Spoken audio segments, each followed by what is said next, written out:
Martial Peak 3564. Tahun ini, belum saatnya memilih kandidat untuk memasuki istana. Tetapi benua Flying Cloud sekali lagi menjadi sibuk.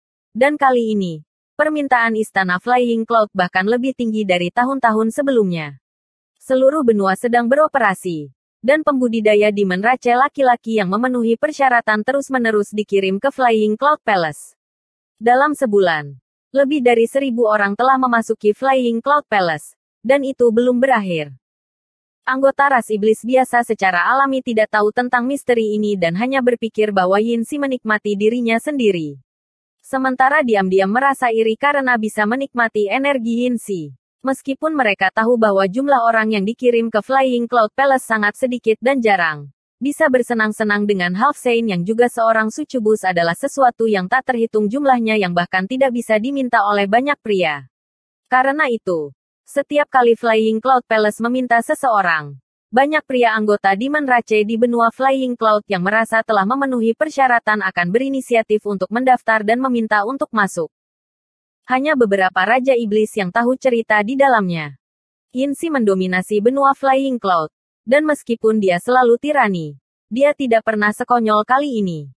Ini bukan hasil dari kehendak tuan mereka, tetapi karena dia terluka dan membutuhkan ras iblis laki-laki muda untuk menyembuhkan luka-lukanya. Dalam pertempuran di Eternal Heaven Continent, lebih dari selusin Master Half Saint telah meninggal, dan jumlah yang terluka bahkan lebih besar. Baizuo adalah salah satunya. Begitu pula Yinsi. Dibandingkan dengan Baizuo, luka Yinsi bahkan lebih parah. Dan dia hampir dibunuh oleh Kaisar Agung Bulan Cerah dari Batas Bintang. Jika bukan karena fakta bahwa dia cepat melarikan diri, kemungkinan benua Flying Cloud akan kehilangan pemimpinnya. Flying Cloud Palace terletak di tempat di mana demoniki dunia adalah yang terpadat di Flying Cloud Continent. Seluruh istana dibangun dengan megah dan megah. Ada istana yang tak terhitung jumlahnya, memancarkan aura penguasa benua. Di luar aula utama, barisan panjang pembudidaya ras iblis laki-laki berbaris. Semuanya mengenakan jubah setipis sayap jangkrik saat mereka menunggu dengan tenang. Para pembudidaya ras iblis laki-laki ini adalah orang-orang yang dipilih dari seluruh dunia. Masing-masing dari mereka kuat dan berotot. Beberapa setinggi pagoda besi. Beberapa setinggi burung phoenix. Dan beberapa sedalam perubahan kehidupan. Semuanya memiliki penampilan yang luar biasa dan temperamen yang berbeda. Di depan kelompok, ada Raja Iblis perempuan dengan kultivasi yang luar biasa. Semuanya mengenakan pakaian terbuka, berjalan-jalan dan memeriksa mereka satu persatu. Mungkin karena mereka telah melayani Yinsi begitu lama, tapi tindakan Raja Iblis perempuan ini juga berani dan kurang ajar. Saat memeriksa Master Ras Iblis laki-laki ini, dia kadang-kadang akan mengulurkan tangannya untuk menyentuh dada berotot para Master Ras Iblis laki-laki ini. Dan bahkan ada beberapa yang akan mencicipi aset mereka. Secara pribadi memeriksa ukuran dari Demon Rache laki-laki ini. Jika mereka setuju, mereka akan tersenyum menawan. Dan jika tidak, mereka akan segera mengusir mereka. Dari waktu ke waktu, beberapa penjaga Demon Rache laki-laki akan menyeret mereka keluar dari Flying Cloud Palace. Ras iblis laki-laki yang telah lulus inspeksi akan segera dibagi menjadi 10 kelompok dan dibawa ke aula utama oleh Raja Iblis perempuan lainnya. Saat pintu aula utama dibuka dan ditutup, seolah-olah seekor binatang buas yang tak terlihat sedang menelan makanan lezat. Ras iblis laki-laki yang memasuki aula utama tidak pernah keluar lagi dan tidak ada yang tahu kemana mereka pergi. Kadang-kadang, ketika pintu aula utama terbuka, suara dengungan samar terdengar dari dalam. Ketika suara ini memasuki telinga ras iblis laki-laki di luar, itu menyebabkan darah mereka mendidih dan napas mereka menjadi berat. Tidak lama kemudian, Raja Iblis perempuan yang bertanggung jawab atas inspeksi tiba di depan seorang pembudidaya ras iblis laki-laki dan tidak bisa menahan cemberut. Dia tidak tahu mengapa, tetapi dia merasa bahwa orang di depannya ini agak tidak pada tempatnya. Tetapi ketika dia melihat dengan cermat, dia tidak dapat menemukan sesuatu yang salah dengannya.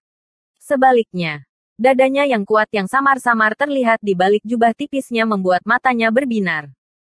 Menjilat bibir merahnya, Raja Iblis perempuan ini, seperti biasa, mengulurkan tangan putih gioknya ke dalam jubahnya dan dengan lembut menyentuhnya. Merasakan kekerasan sekeras besi, Napas Raja Iblis perempuan ini tidak bisa menahan diri untuk menjadi lamban saat dia menelan air liurnya dan bertanya, "Ras mana?" Ras iblis laki-laki menyeringai. Iblis kekuatan. Tidak heran napas Raja Iblis perempuan itu seperti anggrek. Nadanya lembut saat dia membelainya dengan lembut. Itu membuat seseorang merasa sangat kuat. Saat dia berbicara, tangan kecilnya bergerak ke bawah. Tepat ketika dia akan mencapai titik vital, sebuah tangan besar tiba-tiba meraih tangan gioknya dan kekuatan tirani datang darinya, menyebabkan dia merasakan sedikit rasa sakit. Namun, tidak hanya ini tidak membuatnya marah. Itu malah membuatnya semakin tertarik pada iblis kekuatan di depannya ini. Matanya yang indah berkilat saat wajahnya memerah. "Apa? Tidak bisakah aku menyentuhnya?" Iblis kekuatan membungkuk dan berbisik ke telinganya. "Jika Nyonya benar-benar ingin menyentuhku, tolong bawa aku kembali. Ketika saatnya tiba, kamu bisa menyentuhku sesukamu."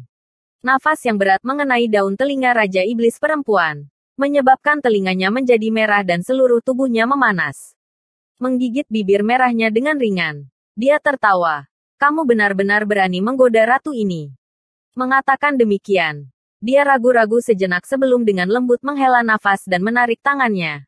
"Nanti, seseorang akan membawamu ke aula dan melayani Nyonya di dalam." Kekuatan iblis mengangkat bahu acuh tak acuh saat Raja Iblis perempuan melewatinya. Ekspresi kasihan di wajahnya. Dia benar-benar ingin mengembalikan anak nakal berkualitas tinggi. Tetapi dia tidak memiliki keberanian untuk merebut apapun dari tuannya. Jadi dia hanya bisa merasa sedikit menyesal. Pintu ke aula utama dibuka dan ditutup. Dan hampir setiap setengah jam, 10 orang akan masuk. Barisan panjang orang terus maju. Sekitar 6 jam kemudian, giliran iblis kekuatan untuk memasuki aula mengikuti Raja Iblis perempuan. Ketika pintu ditutup, suara tabrakan yang aneh dan raungan rendah segera terdengar. Sumber suara ini masih di bagian terdalam aula. Tetapi dibandingkan dengan suara samar yang kadang-kadang mereka dengar di luar pintu, itu jauh lebih jelas. Untuk sementara waktu, semua anggota Demon Rache laki-laki dalam kelompok itu terengah-engah. Saat mereka mengikuti jejak Raja Iblis perempuan, dunia merah muda muncul di depan mata mereka. Ini adalah kamar dengan tempat tidur besar. Di tempat tidur, tubuh telanjang, terjerat seperti belatung dan udara dipenuhi dengan aura dekaden.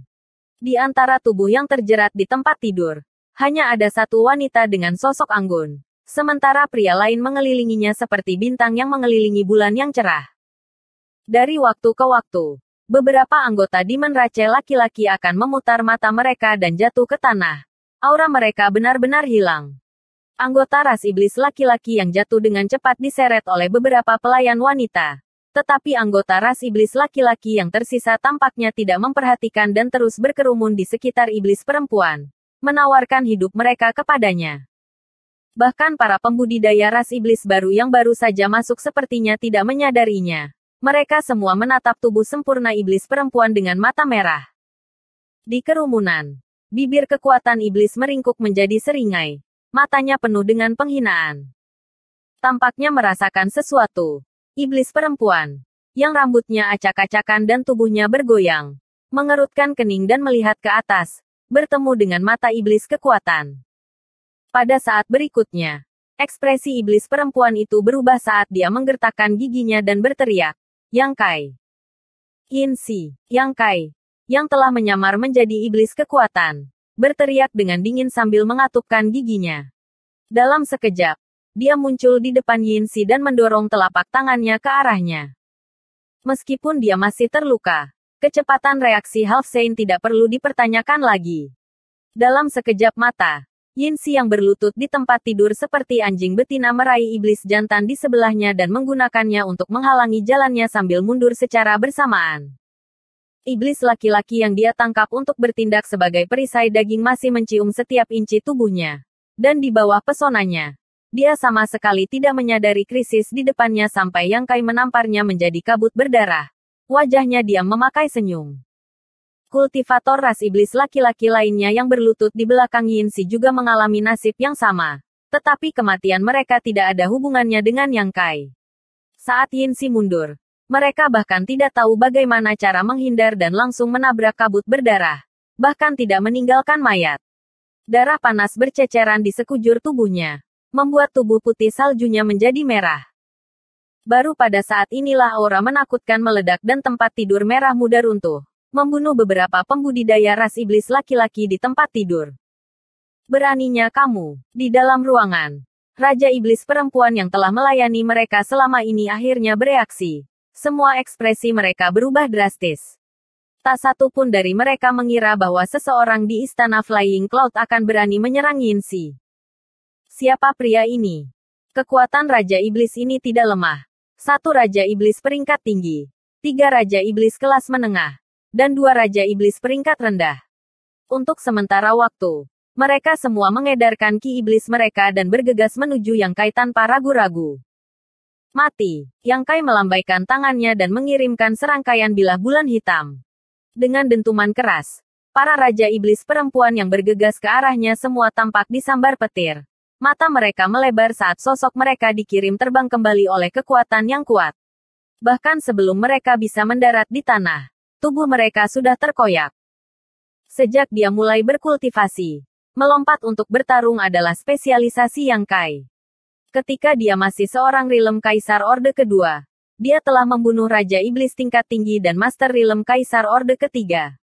Sekarang setelah dia mencapai alam Kaisar Orde Ketiga, di seluruh wilayah iblis, satu-satunya yang bisa melawannya adalah Master Halfsain.